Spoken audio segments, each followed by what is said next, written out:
We got Eryk Anders back here on the program. He's going to be moving up to 205 pounds to take on Khalil Rountree at UFC 236 on April 13th. Eryk, what's going on, man? How are you? Hey, nothing much, man. Just got in from just had this winter storm here in Colorado. So, man, just got done pushing the car up a driveway, up a hill. Now I'm trying to thaw out a little bit.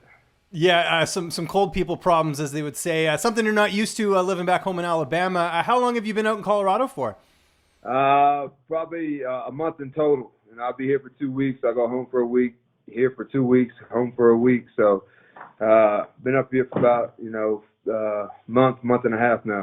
Yeah, and I know you trained there in the past a little bit, and I know there's some connections with your management group because there's a lot of Factory X fighters under the Iridium banner. Why this time did you want to do a full camp out there? What was sort of the reason?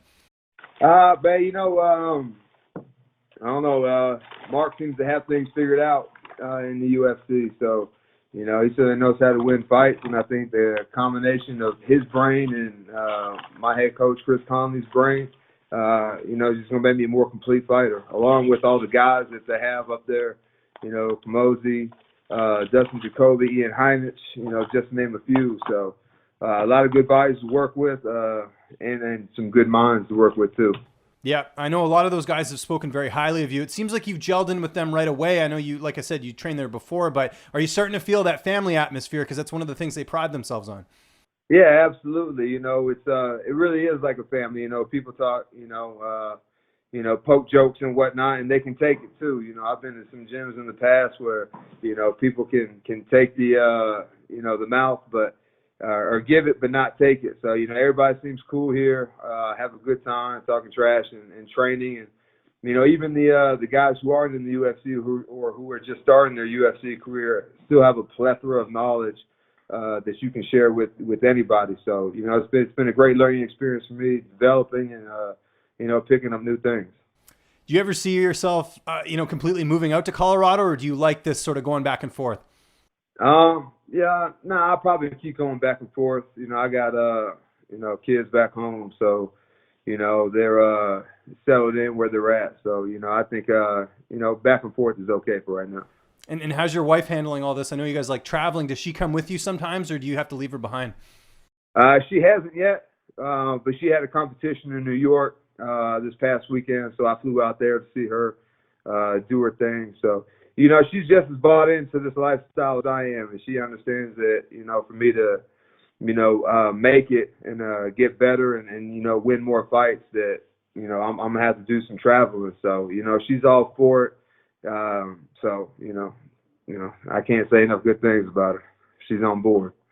And I'm sure you're used to the cold weather because your last fight was in Toronto. Of course, I was there. I got to see it live. It was a loss. I know not something you're used to against Elias Theodorou.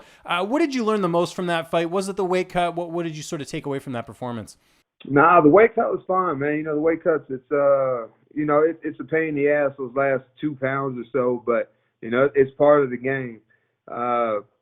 Probably and one of the things we're working on while I'm up here is not every strike has to land. I was trying to take his head off with every punch instead of just, picking him apart and setting up shots. So that's something that we're definitely working on up here to, I think if I had applied that to, even the Machida fight as well as the Theodorou fight, I'd come out of those fights with my hand raised. Yeah, you nearly finished him in the fight. I mean, there must be some good takeaways there that you almost put him out, at least I think it was in the second round. Do you take some positives out of that fight as well? Yeah, absolutely. I found a home for my left hand. Unfortunately, I broke it in the middle, early on in the second round. So, it makes it kind of hard to, put as much power and pop on your punches when it's not working like it's supposed to. But, looking back, I need to be more adaptable to the fight. I still got elbows, a right hand, kicks, and knees that, I could have incorporated into the fight and mixed it up a little bit and not rely on my left hand so much. So, man, we're just adding to the toolbox up here and, getting better every day. Fighting is definitely a mental game. I know you got to be on point during fight night, and when you head into the cage, everything's got to be all cylinders firing. When you lost to me at NFL Blitz, when I was able to come back, did that rattle you at all in the cage at all? Not at all, man. My confidence is forever unwavering. There's not much that's going to shake or rattle my confidence in myself because, I know there's confidence in my preparation, and I know that I left no stone unturned. And every fight is a learning experience. What could I have done to win, or even in a win, what could I have done better? So it's back to the drawing board, and that's why we're up here in Colorado now. And by the way, you'll get your rematch with me. We definitely have to do that up sometime. Man, So hopefully, I see that you're bringing up NFL Blitz, but you're not bringing up Street Fighter. Or that's true. Kombat, That's true. No, that's right. Yeah, but Blitz is your game, though. I mean, you're a football guy, right? So I mean, that had to hurt a little bit more. But I'm a fighter now, so Yeah. The Street Fighter is definitely a funner game, in my opinion. I agree. So I think the big thing about this fight is that you're moving up to 205. Is this a permanent move, or was this just to see how you feel, competing up there again like you did against Santos? Maybe. I don't have a crystal ball or anything. I think it's certainly going to be a lot funner on fight week for me, not having to worry about cutting much weight or anything like that. But, I'm cool to bounce around in both weight classes, I was just telling Jason House and Mick Maynard, I'm trying to fight somewhere close to home. At 185, 205, it really doesn't matter. And this is just the fight that came across the table. So, we jumped on it, took it. And originally we were supposed to fight in Nashville. The fight got offered in Nashville. That's kind of when I was making the transition to Colorado. So I told him, let me get a full fight camp up here. So he was like, cool, and moved it to Atlanta. And to be honest with you, man, that seems like, a better move. It's a stat card. There's a lot of good fighters, 2 belts on the line, so pay-per-view. And I don't know if the bout order has been finalized, but I keep seeing that we're the fight before the co-main. So, it's we're not fighting for a belt or an interim belt or anything like that. So I guess it's about as good a situation as it could be. I think the thing too, your last fight at 205 was a short notice fight. So how has this camp been, not having to focus on the cut at all? When I saw you in Toronto, I mean, you didn't seem depleted or anything, but I'm sure it's nice to just not have that as another obstacle heading into this fight. Yeah, like I said, it's just the last 2 or 3 pounds that are, the tough part of making 185. So, I get to walk around like more my natural weight, and I can do everything that I want to do, and it's not.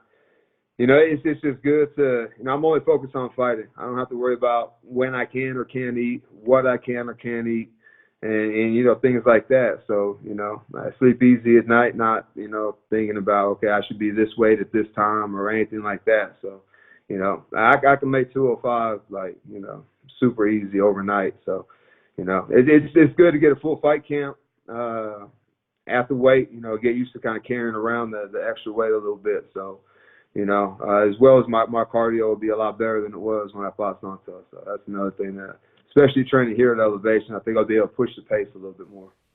I agree. I know in the past you had trained a tiny bit at Syndicate. I know you're friends with Julian Marquez. Khalil Rountree used to train there. Did you ever get any rounds in with him, or is this completely fresh? No, it's not fresh, man. We've hung out. We've, kicked it a little bit in the past, sparred, so, I felt him, he's felt me. So, I think we both kind of know what we're getting ourselves into. And, I think for the fans anyways, it'll be a good fight and fun to watch. I agree. Was there any reluctance taking this fight just with the fact you guys do have a history? No, not really. Like I said, I just wanted a full fight camp at 205. So, like I said, I was making the transition up here to Colorado, still getting used to Mark and everybody on the team. So, pushed it back a few weeks. And, here we are. Okay. As far as the matchup, I mean, we know what Khalil's going to do. He'll either try and finish you in the first round, or in the case of his last fight, he gets finished in the first round. Do you look at anything else with him, aside from his, superior striking? Man, he's got a mean left hand. I got a mean left hand. I imagine that we're going to meet in the middle, touch gloves, and, get right to it. I don't see a whole lot of, feeling out process going on in this fight. So, like I said, it's exciting for me. I'm sure it's exciting for him. Definitely exciting because, that seems to be what they gravitate towards mostly. And, what they like to see, two big guys getting in there, trying to take each other's head off. So I think that's what we're going to try to do. And, I'm very confident in my ability and preparation to get out there and get the job done. Have you talked to him since this fight's been announced? Like, you text him at all, or I guess do you not have that type of relationship? No, we're not cool like that. We're cordial. Say what's up when we see each other. It's been a while since we've seen each other. He's off, training in LA and Thailand or whatnot. So he really hasn't been. I haven't seen him the last few times I've been in Vegas. So I'm sure before the fight we'll be cool. After the fight we'll be cool. But we'll be try to take each other's head off during the fight. For your corner for this matchup, would it be Chris Connolly and then Mark Montoya, or is there any switch ups there? Yeah, those two will be in my corner. Okay, yeah. And then who? You getting a third corner as well? Yeah, one of the guys I trained with back home who's been putting in some work with me. That third corner, I like to take somebody from the gym. The guy we're bringing this time is Quadarius McGinnis.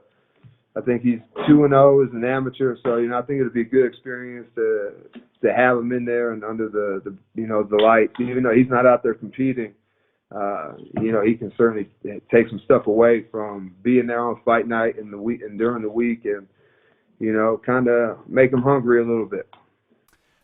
I don't think this fight's going the distance. I think pretty much anyone who's saw this matchup on paper felt the same way. How do you see this ending? Which round? How do you see it unfolding? I think it definitely ends with either him or I on our back. But I think the longer the fight goes on, the more it favors me. So, like I said, I don't feel like there's going to be a whole lot of feeling out process. We're going to meet in the middle, touch gloves, and get right to it. And we'll see who can weather the storm. You're more of a college football guy, but have you been paying attention at all to what's going on in NFL free agency right now? Some crazy trades, signings, everything like that. Have you been following it at all? A little bit. I think the biggest loser right now is the running back for the Steelers. Whatever, he came up $14 million short. But at the same time, he took a bet on himself. There's never anything wrong with that. He just rolled the snake eyes on the come out. Okay. And last question before I let you go. Colorado, I know it's cold outside. You're probably staying indoors as much as you can, but what is downtime looking like for you as you're away from your family and everything like that? Are you getting in any video games or Netflix or anything? Or are you hanging out with some teammates? What would I find you doing? Yeah, I just be chilling at the house. I'm I got a book I'm reading. I forgot the title of it. I'm halfway through it. Right. But it's one of those self-help mental combat. I think that's what it's called. It's called mental combat is what it's called actually. And then I'm watching Bloodline on Netflix. Nice, good show. Yeah, it's heating up right now. I'm in the third season, so things are getting kind of loco. And speaking of getting loco, this fight is off the charts. I can't wait for it. April 13th, it is UFC 236. Eryk, appreciate the time as always, man. Just remind people where they can find you on social media. And if you have any sponsors or shout-outs, the floor is yours. Hey, you guys can always find me on Twitter, Instagram, and Facebook at Eryk Anders, ERYKANDERS. Shout out to the people back home, SBG Alabama, Factory X up here in Colorado, Infinite CBD, Rev Gear, and Vitamin Energy for always taking care of me.